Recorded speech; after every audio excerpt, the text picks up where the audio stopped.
Hey everybody, I'm Robby, and these are the Eighth Note Sessions. How did we get here again? Why can't we be friends? I say to myself, I'm on my bullshit again. I'm on my bullshit again. Hello and welcome to the Eighth Note Sessions. I'm Mike Shamil. And I'm Devin Mullen. And our guest today is our president, Robby Takac. Robby, thank you for making some time to join us today. Yeah, man. Just sitting, we're outstanding in our field. All right. Just to kind of kick things off, we're getting close to the Music is Art Festival. That's really exciting. Yeah, it is. It's a busy time, and I'm about 3 days away from my annual declaration of that's it, I'm crazy. This is, why do I do this? No, I mean it's great. Everybody's working really hard. You know, it's an exciting year this year after, all the strangeness of 2020 and the online event, which I'm sure we'll talk about a little bit later. Yeah, because last year we kind of did things a little differently due to the lockdown. We ended up doing a virtual version of the whole festival. And while it was really neat from a technical standpoint, it still felt really hollowed out, a little disconnected. Yeah, I mean, when I was down there, I was just like, man, there's this cool event and nobody's here but like the crew and the bands, and I just felt like a hole in my heart, the whole time. Yeah, I think it was pretty cathartic for us, for all the folks that were there. I think it was a moment. We were speaking before we started rolling here. It was a very small window where it sort of felt okay to do that kind of thing. And it happened to fall into that little window. And,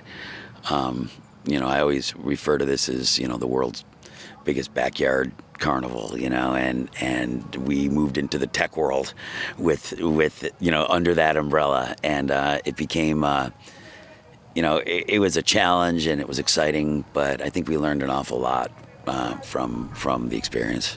Yeah. Yeah, I think that there's some, good takeaway elements. I mean, I could definitely see at a lot of like upcoming shows moving forwards having some sort of, virtual element to them, at least like live streaming big events. Yeah, we'll be doing probably about half the stages this year. Yeah, we'll be running some sort of live stream multi-camera or just a single camera. Or a couple of stages, I believe, will have 360 cameras as well. Oh, that'll be cool. Yeah, which you can navigate on your computer. Pretty fun. Yeah, nice. I mean, that was sort of the interesting trade-off of last year's was just the audience. I mean, it went completely international at that point. Yeah. Like the majority of our donations came from out of town last year, which was pretty exciting. And there's an awful lot of I don't even want to call them expats, just folks who moved on, to do their thing. And this is the place that made them the people that they are today, and so they really like to be involved a little bit. So it was amazing to be able to bring them into the fold and teach them a little bit about music as art and some of the other things that we do throughout the year and such. And so it was a good opportunity for us. Yeah. So moving forward into this year, things really in the big picture haven't gotten much better. We've just had a disastrous withdrawal from a 20-year war. New York City's flooding. The auspices of the George Floyd protests did not end racism in the United States, because obviously not. We're left at another kind of critical juncture here, where the community's coming together, but writ large, we're kind of torn apart. What's your sentiment going into this? Are we looking to heal, inspire? Well, I think. I mean, personally, I just want to see a better world for my kid to grow up in. Yeah. I mean, that's pretty simple. Given music as art and the festival and such, I just feel like it's a moment where some of those differences sort of get put aside a little bit. And and it's not always the easiest situation to navigate, you know, because there's very different types of people, and it's a very toxic environment right now. But that being said, it happens, man. And to me, it's beautiful. It really is, to see all these different kinds of people come together and really try to make something that's a little bit bigger than themselves and have a great time doing it. And when it's all done, you can turn around and look at all these people that are so different from you and realize that you were all part of one thing, you know, that was like, at the end of the day, a super lot of fun and awesome. And, you know, maybe it's a good starting point for a conversation or something. I think so. I mean, looking at the lineups that we have, some of the stages we put together, it's definitely a bit of a departure from previous festivals. Would you want to talk a little bit about what we're doing differently? Yeah. We've over the years we started with 2 stages, and one was inside my studio and one was outside of my studio, and you could watch the band through the window. It was fun. And then we moved around, we added a couple stages, and but it was all pretty mixed up. You know, it was like just, you never knew what you were going to hear next. It was polka music, and it was, death metal, and it was, R&B, and just, it kept moving from thing to thing. And so as we were adding stages, we'd say, hey man, we should add an Americana stage. Yeah, that'd be great. And we added an Americana stage, and we said, hey man, we should add a hip hop stage. And yeah, that would be great. And we added a hip hop stage. But what sort of happened over 18 years was that we had all these little sort of communities on each stage, when like the initial sort of idea of Music is Art was just the opposite of that.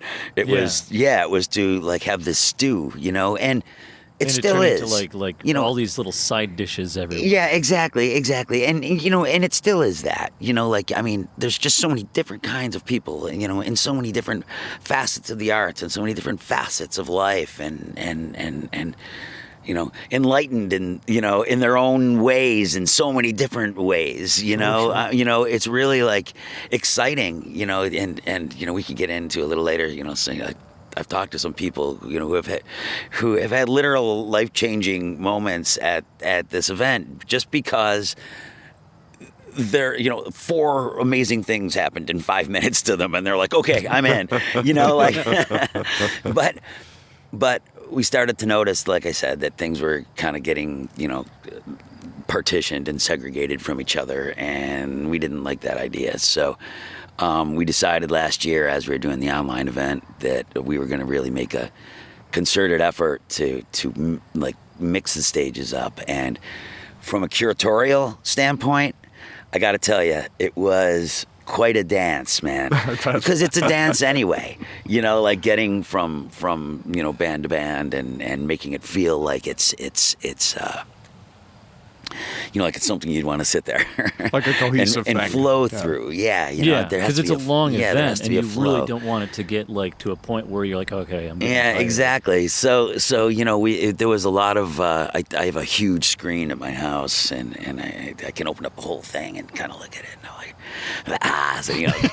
copy paste and moving things around, and I got my iPad with all the links to the bands. Sound like a mad scientist. Yeah, like drawing lines on the board. And Sarah's in the chat, and and I got all the guys at the studio, because most, like a lot of these guys, like we can at least find something out about the bands, like if the guys don't know, they'll know. No, but those guys record over at Mammoth, so we can talk to somebody at Mammoth, and sure, and see what they think, so, but it's been quite a dance,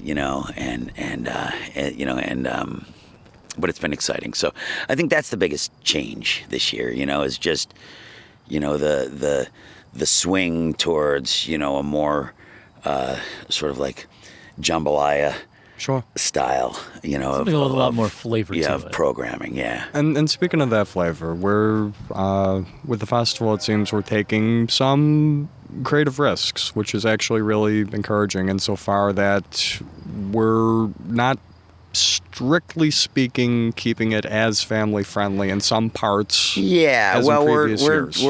we're asking people to act in the public's best interest, but we've always been a little bit careful about having clean versions of songs throughout the day and until very late at night, when things sort of loosened up a little bit, but. We sort of felt like this year that maybe we'll sort of let people know that they might hear some things that in the wrong crowds, might be a little shocking. But once again, you we probably leave wouldn't see it to on PBS. No. But I mean, we'll leave it up to the discretion of the artist, and I think we'll fare well. I mean, I find that encouraging just because I feel so much of art is to challenge and sort of push the envelope, I agree. In a controlled way, yep. But nonetheless. So if we can step outside the festival for a second, Yeah. Music is Art really does so much work outside of just this festival. I mean, this is sort of the culmination and the manifestation of its philosophy and ideology and form. But the work continues regardless. Mm-hmm.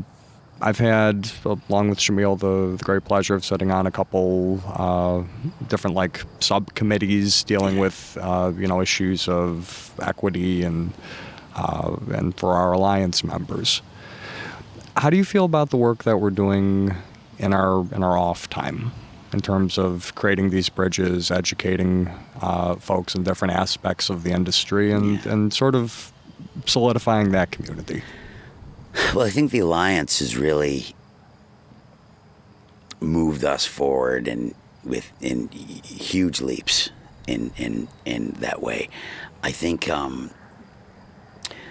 it's given us a real opportunity to solicit a lot of opinions, and I think we could decide what we need to do to be better, but I think actually speaking to some people and who knew and saying, hey, what do you guys think, really led us down some amazing paths, and once again, you take that community of people and it's an idea that's a little bit more refined and a little bit more knowing, I think, than just one you could come up with in a boardroom or in an office, as you're trying to move your not-for-profit forward. So I think the Alliance has been huge in that respect.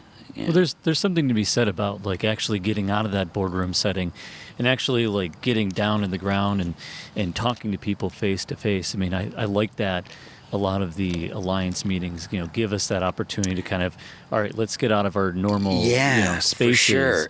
and actually learn those perspectives. But I think to your credit, to all the folks in the Alliance, that was done under the worst time in history to do that. Hey, let's start this cool thing. I got it. No one's allowed to be together. Let's start a group where we all need to be together, and you guys persevered right through it, and I think that made it really strong. I think I think now that people are actually able to get together and see each other, I don't know, it's it's sort of seeing somebody on TV for a couple of years and then getting to hang out with them, the next day. Well, they say never to meet your heroes, so I don't know if that's a good thing. It was weird, at first, the transition between Zoom calls, a couple days a week with friends that you were starting to feel really close to. Then some of them, I'd be meeting them the first time in person, and then it's just wow, you're 3D now. Yeah. You're also taller. Oh, I have to remember how to use social skills. Oh, shit. And I'm used to seeing you in outer space, Yeah, the filters and everything. It's oh, man, I can't hit the mute button and, go scream at my pets. Everyone, there's, the veil is down, and now it's okay, being in person all of a sudden, it's it felt so much more vulnerable. For sure. That meeting. For sure. And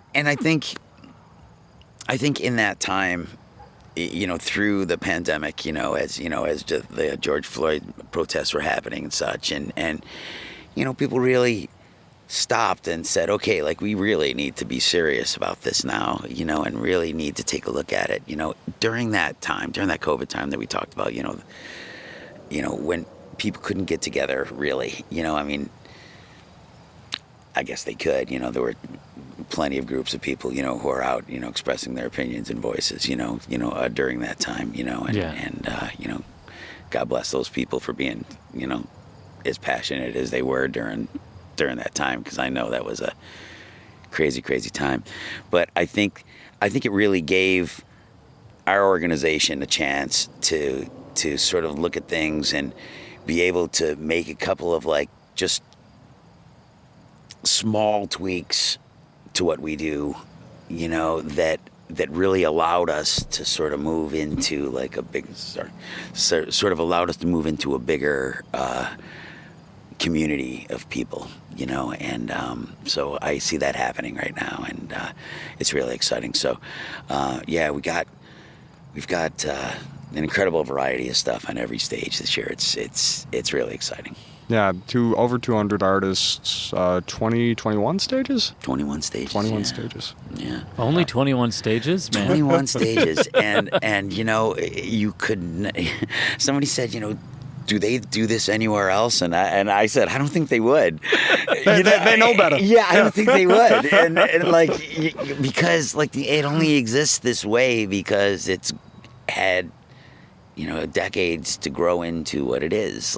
And on paper, it sounds horrible. And kind of, there's just so much going on, and just stages everywhere, and but Right, it's like you have to have a lot of delegation to pull just the hum of the event sort of allows you to focus on what goes on, what is going on in front of you. Be it someone who makes pieces of art this big, or be it, an 18-piece band up on a stage. You're still being affected by just that thing that's in front of you, because you're being forced to make a decision as to what you're going to focus on. And I try to explain that to people, and they say, oh my God, that sounds horrible. And I'm like, I know it does. You're right. I mean, the only way you can do it justice is to get poetic with it. It's kind of a day where life blossoms. Right? Yeah. And that's... Yeah, it really does. It really does. And so many things come down at least 5 or 6 times during the day. I go, what the hell is that? Where'd that come from? Who are these people? I have no idea. Marching band comes through. I'm like, did somebody invite these people? Or no, of course they didn't. They just know that if they show up with instruments, they're going to have a chance. Yeah, we're not going to tell them to go away. That's for sure. One of my favorite stories, we were still in Delaware Park at the time, and it was the first year we were on the other side of across from the art gallery. They were fixing up the art gallery, and there were some kids. They had little 8-bit kind of synths, and they didn't have any electricity, so they opened up the side of a light pole, and they tapped into the wires inside the light pole. And they're, yeah, man, and they're sitting there and I'm like, okay, man, this is perfect, man. This is perfect. It's like guerrilla art, man. It's amazing. I love it. There's a lot to be said for that. The Music is Art organization, the festival, it's always in a process of growing and revision and addition, I'd say. Where do you think, though, it's going to go in the future? Is it always going to be this festival? Because being as sort of embedded in it in the way that I am, I see the ambitions of it and the reach of it extending beyond just one day or year and more as a kind of movement. Yeah, I really feel like it needs to be... we've done a lot of things over the years, a lot of different programs, and some last 6 years, some last 3 months, but the times call for different things. Like, you know, we're entering our 20th year now, and like the needs of what's going on in this city are so different now than they were 20 years ago. You know, 20 years ago, man, we were doing whatever we could to get an instrument into a school. We were doing whatever we could, like, to, you know, to help a music teacher, you know, get some instruments for their kids so they could at least teach, you know, 6 kids how to play guitar in their school. Like, you know, it was really crazy at the beginning. I don't feel like it's that.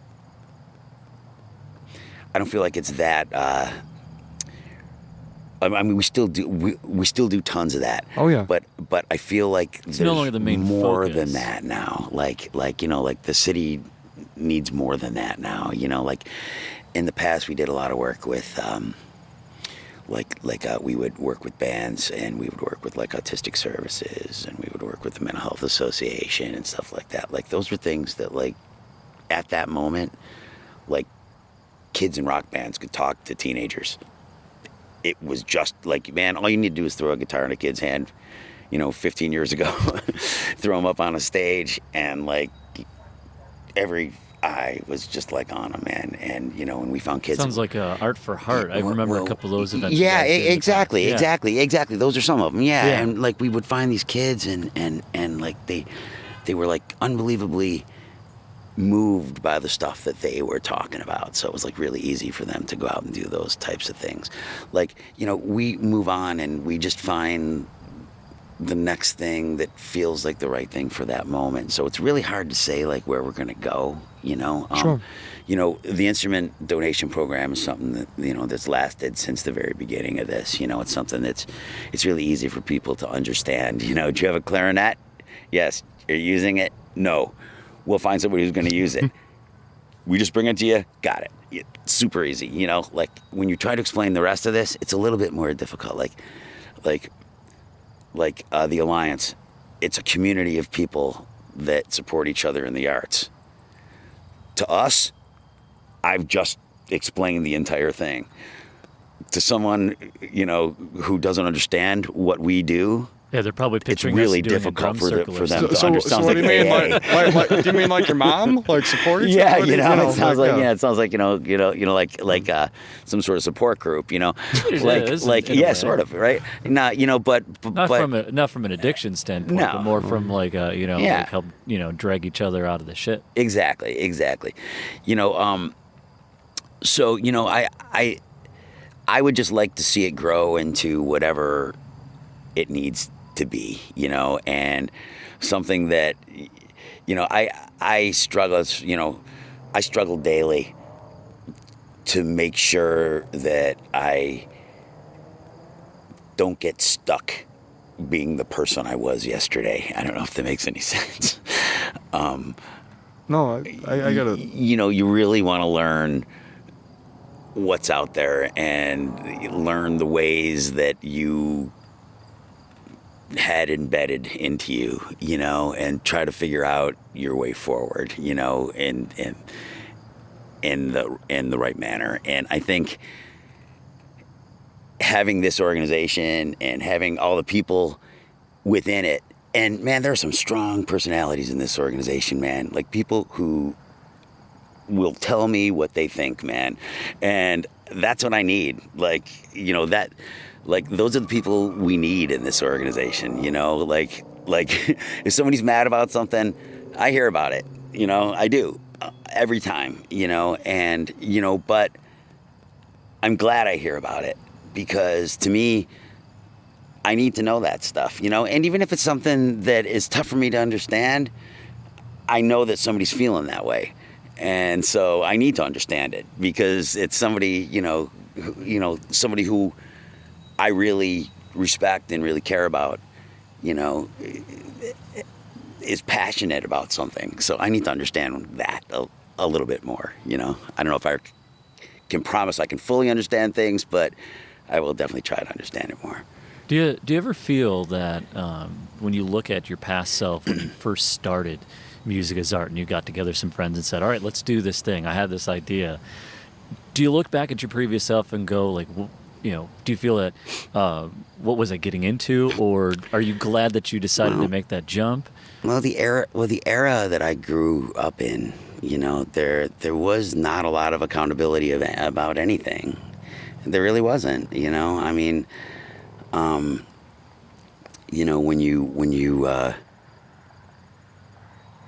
when it's largely about punk rock and the irreverence, it wasn't necessarily always about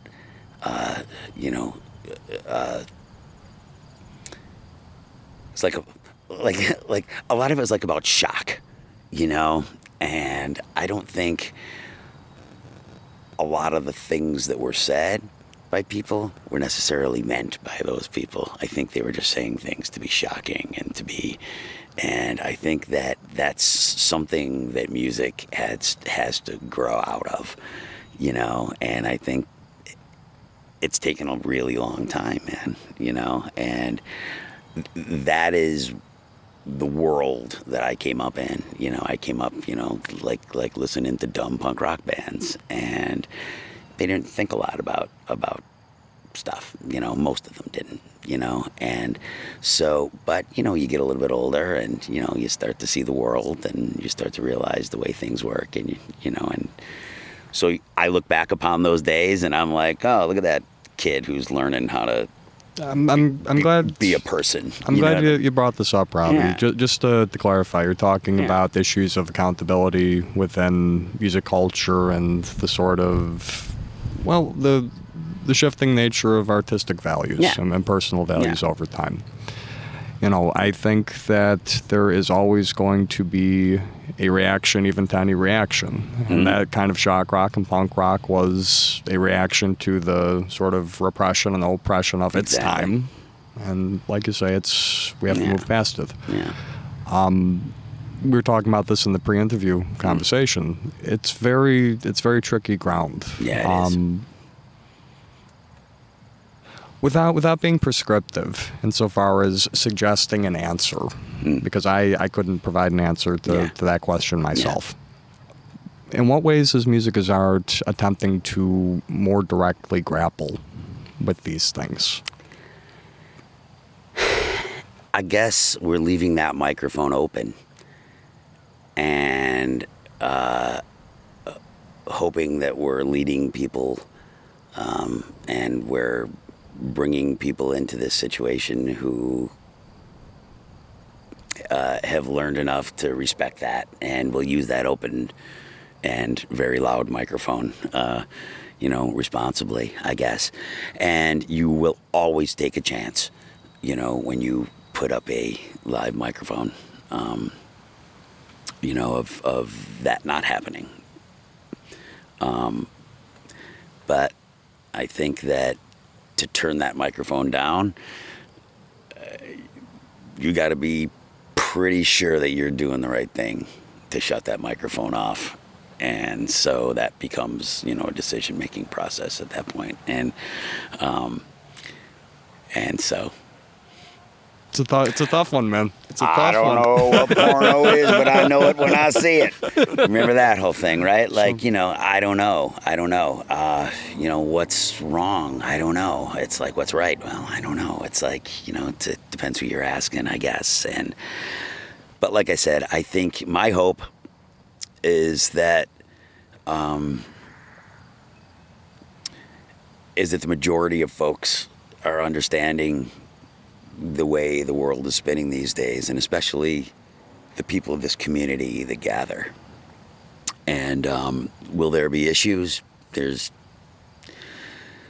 bound to be somebody offended by something, and I wish that wouldn't happen, but there's bound to be somebody offended by something. As a matter of fact, I can think of something right now that people are going to be offended by that's going to happen. But I feel like they have the right to do it. And, we can't control this stuff. But my hope, like I said, is, we've been moving forward. You guys, I can't thank you enough, really, for pulling this organization in down some... what are the words Down I'm some looking rabbit for? hole. I was thinking the No, same no, thing. no, I'm looking for the right word.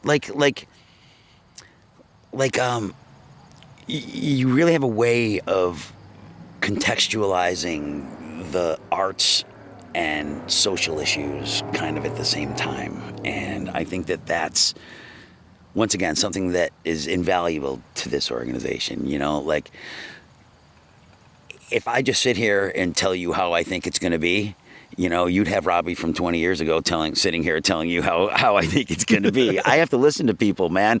You know, I have to learn, I have to grow. And, you know, so that's my hope here, you know, is that, you know, we're doing that. And once again, as people come to the event, as those open microphones are there for these people to express themselves, you know, that you know, they're being led down the right path by these types of situations, you know, that we've been providing here for these folks. So I think the great challenge of our time, in so many different ways, whether it's individually, politically, or whatever, is rebuilding trust. yep, absolutely. And giving people a platform, allowing that risk Yeah. to happen. Because we learn from failure, we learn from mistakes and hard conversations Yeah. more readily from the feel good. Yeah. So yeah, that's I encouraging. And I think for people to stand there and actually feel like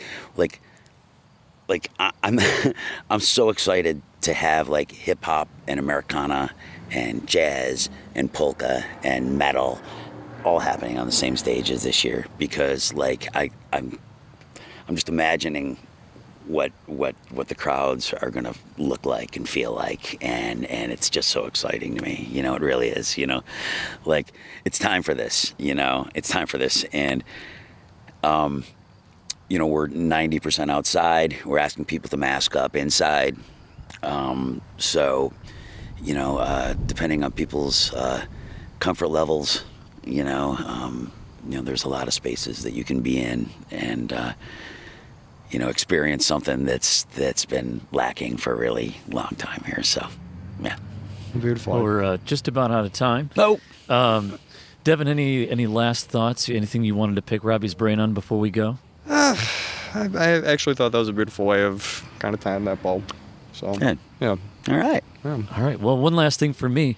In your opinion, you know, with all the experience you've gathered over the years, what do you see as a good way to help provide context to art? Because, and what I mean is, a lot of times when you're enjoying some music or enjoying some art, the art itself is important, but the story around it, what leads the artist to that point, is often just as important to really kind of set the stage for that art.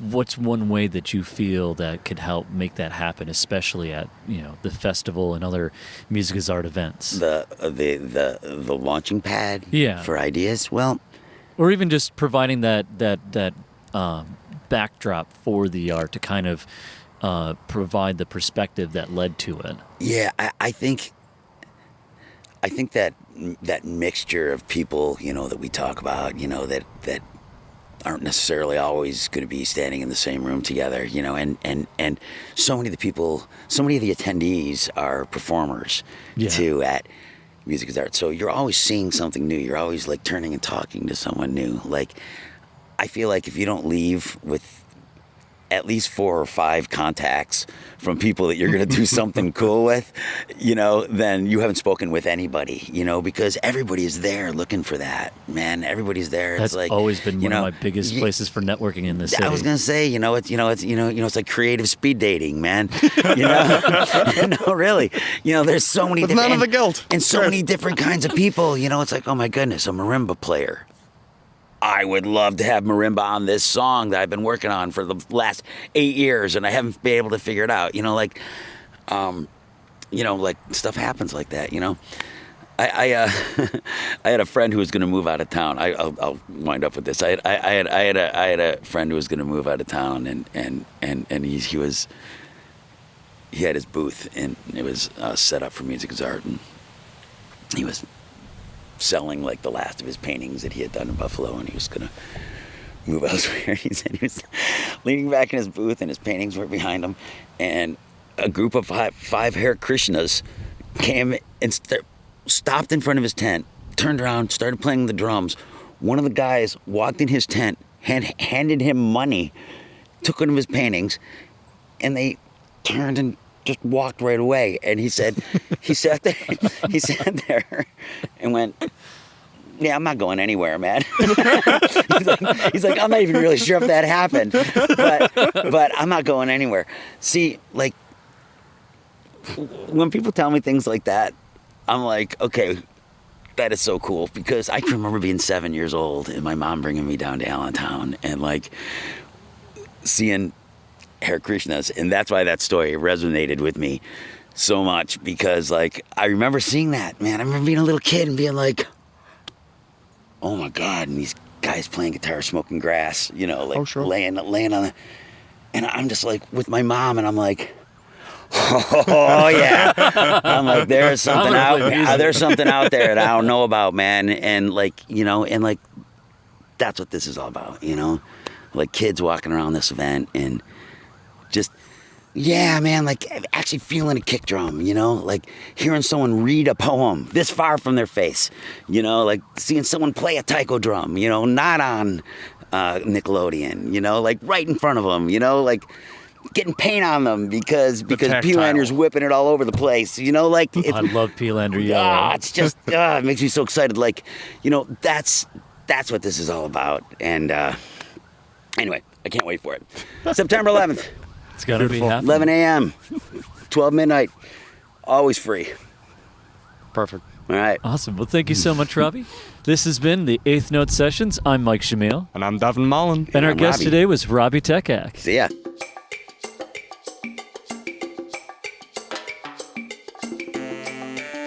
I'm Monica Pellegrino Fakes, Executive Director of the Buffalo Central Terminal. We've worked closely with the community to create a plan for our future that starts with diverse and welcoming and active uses inside and out, and we welcome you to come to the grounds and visit the Buffalo Central Terminal. And while we never thought it through, we are impervious and screwed till our brothers and our mothers shed a tear and drop us flowers. How did we get here again? Why can't we be friends? I say to myself.